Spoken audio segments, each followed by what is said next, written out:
On se rend pas compte de la dinguerie que vient de lâcher la maman à Mbappé, les gars. En sixième, la prof demande à Mbappé de prendre la porte. Mbappé, il a fait quoi? Il est parti, il a pris la porte, les gars. Voilà, il a défoncé la porte. Mais quel sgeg! Mbappé porte!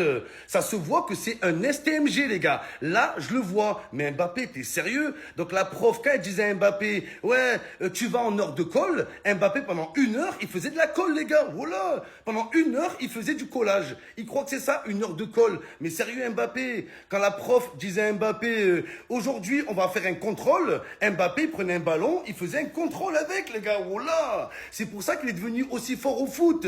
Toute la journée, toute sa scolarité, il faisait des contrôles. Pas des contrôles de maths, il avait mal compris. Il faisait des contrôles avec le ballon. Mais sérieux, Mbappé, mais t'es vraiment bête comme mec. T'es un abruti. Oh, Mbappé, pour lui, l'école buissonnière, c'est un buisson qui va à l'école. Oh là, il croit qu'il y a un buisson, il va à l'école, tranquille. Mais t'es sérieux ou quoi? C'est un truc de fou, Kylian. Mais tu m'étonneras toujours. Mbappé, quand un pote à lui en classe lui dit, oh, tu peux me prêter une feuille? Il lui ramène une feuille pour rouler un joint, les gars. Mais oui, les gars, il comprend tout de travers. Pourtant, il a une grosse tête géante, mais apparemment, elle est vide. Et voilà, je crois que c'est la pire dinguerie que j'ai vue de ma vie, les gars. C'est pas Kylian qui a parlé. C'est la première fois que je le vois autant vider son sac. Restez bien jusqu'à la fin, hein. Son mariage, son petit frère, son père. Alors que le temps avançait et qu'on voyait toujours pas Kylian se marier, ceci portait directement apparemment sur le choix en lui-même du joueur. Si le mariage manque à mon équilibre, non, je l'ai choisi. Je l'ai fait en pensant que le football c'était toute ma vie. Je voulais en profiter à fond durant ma carrière. Peut-être que j'ai tort, peut-être que j'ai raison, il n'y a que l'avenir qui me le dira. Il en est même venu carrément à citer: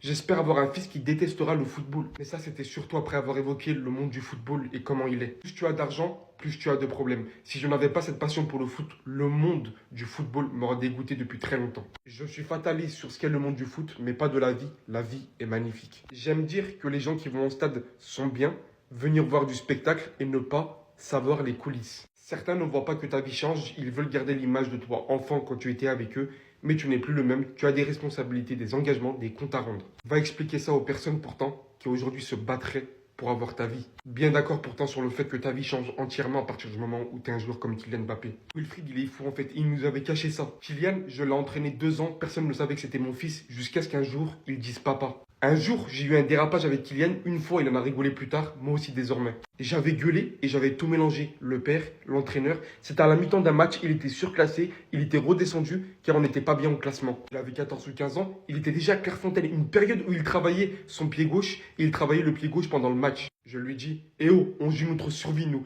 il rate plein de choses et on perd 1-0 à la pause. Et c'est là, que Kylian soit petit ou pas, moi, colère noire, 15 minutes de causerie, je lui parle pendant 13 minutes, enfin je parle, je gueule, je tape dans le pare-bord et tout. Lui ne réagit pas, je suis son père et son entraîneur. Au final, il met 2 buts, on gagne 2-1. J'ai vraiment honte, je suis devenu ce que je ne voulais pas être, il l'a raconté à sa mère, papa est fou en rigolant, j'ai pris une alerte. Donc toutes ces vidéos de père-fils là, on voyait le père engueuler son enfant parce qu'il était pas assez sérieux. Wilfried était l'un des leurs en fait. Mais sa relation était tellement incroyable avec son fils. Dites-vous qu'ils ont pleuré ensemble après la finale de la Coupe du Monde 2022. La veille, on s'est au téléphone. Normalement, on rigole sa chambre. Et là, j'ai dit un truc, je ne sais pas pourquoi. Si tu la gagnes, t'imagines pas à quel point tu me rendras fier. Quand je le vois, la première chose qu'il me dit: je m'en veux de t'avoir déçu. Je pleure, lui aussi je lui dis: t'es fou, tu m'as comblé depuis que tu es né. Le monde du foot est tellement cruel qu'aujourd'hui il est content qu'Ethan Mbappé, donc son petit frère, soit milieu de terrain et non pas attaquant comme lui, pour pas qu'il soit tout le temps comparé avec lui. Aujourd'hui il a fini avec la prochaine Coupe du Monde dont il en rêve, persuadé que l'équipe de France actuelle est la plus talentueuse, qui a le plus de potentiel, maintenant la plus forte. Il sait pas. Maintenant, il rajoute qu'ils doivent tout simplement se déchirer. Il y a encore d'autres sujets intéressants, je vous invite à aller la voir directement. Mais cette facette de Kylian Mbappé, vraiment, ça fait plaisir à la voir. T'as vu, des fois, faut juste s'asseoir et applaudir, parce que c'est trop fort. Mbappé devient le deuxième meilleur buteur de l'histoire de l'équipe de France avec 52 buts. Il dépasse officiellement Thierry Henry après sa prestation aujourd'hui. Parce que oui, Thierry Henry était à 51 buts, Mbappé est maintenant à 52 buts. Là, maintenant, il va aller chercher Olivier Giroud. Il lui reste que 5 buts pour pouvoir égaler Olivier Giroud. C'est stratosphérique. Surtout, n'oublions pas qu'il a que 26 ans, allez, 27 ans. Donc, il y a même moyen qu'il double le nombre de buts d'Olivier Giroud en équipe de France. Depuis le début de la saison, je ne sais pas ce que Kylian Mbappé, il a mangé que des masterclass sur masterclass. Vous savez très bien, aujourd'hui, il a été auteur d'un but sur penalty. Faut le mettre, hein. D'une belle passe décisive sur Barcola, sachant qu'il pouvait frapper et potentiellement marquer. Il a été altruiste parce qu'il y a pas mal de personnes qui disent que Kylian Mbappé c'est un égoïste. Là, il a prouvé une nouvelle fois que non au final. Là où il m'impressionne le plus, c'est en termes de jeu. Il propose, il se démarque, il combine avec ses coéquipiers. On sent qu'il y a un lien, que ce soit avec Manu Koné, parce qu'on les voit combiner sur du jeu court. Et sur du jeu long, on le voit aussi avec Tchouaméni. Tchouaméni qui fait l'avant-dernière passe décisive avant le but de Barcola. Et l'avant-dernière passe décisive de Tchouaméni, elle est en direction de Kicks. Sinon, en vrai, c'est à toi. Moi, en tout cas, bien, alhamdoulilah. Kylian, c'est un assisté, Khari. La maman de Kylian vient de nous annoncer des dingueries. Écoutez, ça fait seulement 4 ans que Kylian a découvert comment on retire de l'argent avec une carte bleue. Elle a même rajouté, ne pas vivre normalement, ça lui pèse. Il y a quelques années, il est monté dans la Clio d'un ami juste pour faire le tour de périph'. Et c'est tellement une dinguerie qu'elle a rajouté, il est perché quand même. Si on fait nos calculs, il a 4 ans, lorsqu'on le voyait mettre des triplés en finale de Coupe du Monde contre l'équipe de Lionel Messi, il savait pas retirer de l'argent. Maintenant, vous êtes pas prêts pour la suite. En 6ème, la prof de Kylian, elle lui a demandé de prendre la porte et il a pris au pied de la lettre. Il a dégondé la porte. Mais pour de vrai en mode, j'ai cru j'allais le... Jusqu'à ça l'a pris pour un HPI, ça l'a envoyé faire des tests, mais il a pas été au bout. Même ça, il a pas été au bout. L'école l'a fait parce qu'il ne tenait pas en place. Attendez, je vous mets la dernière, hein, c'est pas fini. Hier, sa maman lui a dit de passer son permis. Il lui a dit quoi? T'as pas tort, mais le code, ça me fatigue. Mais Kylian, après ce que je viens de dire, je sais pas. Je sais pas s'il est super intelligent ou s'il est vraiment bête. Non mais je suis très sérieux. Et c'est à ce moment que je repense à ça et je me dis qu'il nous berne. Et il est donc super intelligent. Désolé Faiza, mais ton fils c'est peut-être pas celui qui... Il te blague. 22 ans, il s'est pas retiré de l'argent. Mais il prend des vols pour aller en Suède. Il est dans toutes les toits de Paname. Il enchaîne les soirées de Pididi. Mais Faiza, ton fils est devenu grand, hein? Ton fils il fait les bails. C'est peut-être ce genre de photo qui t'envoie à toi. Ouvre le net. Voilà, juste ouvre le net. Désolé Tata, mais... Ah là, il fallait que t'entendes certaines vérités.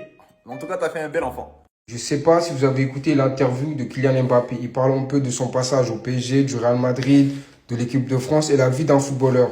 En gros, en résumé, moi j'ai retenu que ça. Pour lui, la vie d'un footballeur, c'est nul. Tu t'ennuies. Mais j'aimerais bien écouter d'autres interviews. Des gens qui travaillent chez Amazon, ceux qui travaillent dans les fast-food, ceux qui travaillent dans les sentiers.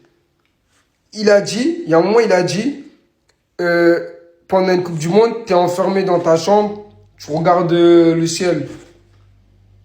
Parce que tellement il n'y a rien à faire, t'attends le match. Mais attends, donne quelqu'un 1000 euros, tu lui dis qu'il reste un jour comme ça enfermé dans sa chambre.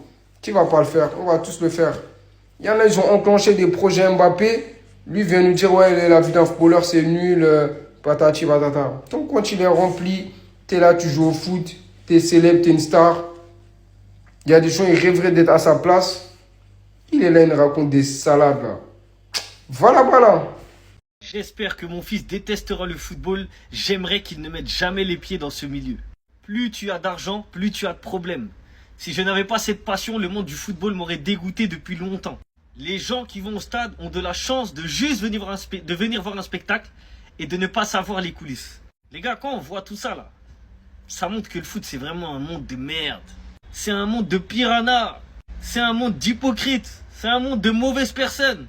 Et pourtant, tout le monde voudrait que son fils soit footballeur. Mais en fait, vous vous rendez pas compte la chance que vous avez d'être dans la vraie vie. Parce que vous voyez que l'argent. Vous pensez que la vie, c'est l'argent. Mais même sans argent, tu peux avoir une belle vie. Les gens qui sont au cœur de ce système, ils le disent tous. C'est un monde pourri. Ouais, jusqu'à tellement c'est pourri, il aimerait avoir une vie normale.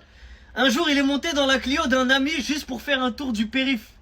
La vérité, c'est pas une vie. Certes, t'as beaucoup d'argent. Ils peuvent s'acheter ce qu'ils veulent. Mais ils peuvent pas aller l'acheter eux-mêmes ce qu'ils veulent. Déjà de 1. Et de 2, en fait, tu vis pas vraiment. Parce que tu dois tout le temps être enfermé, ou bien tu dois tout le temps être entouré d'agents de sécurité. Donc en fait, t'as pas de vie. T'as une vie, mais avec des gens, avec des caméras autour de toi. Voyager, il peut pas, à part apprendre un bateau, aller au fin fond de la mer.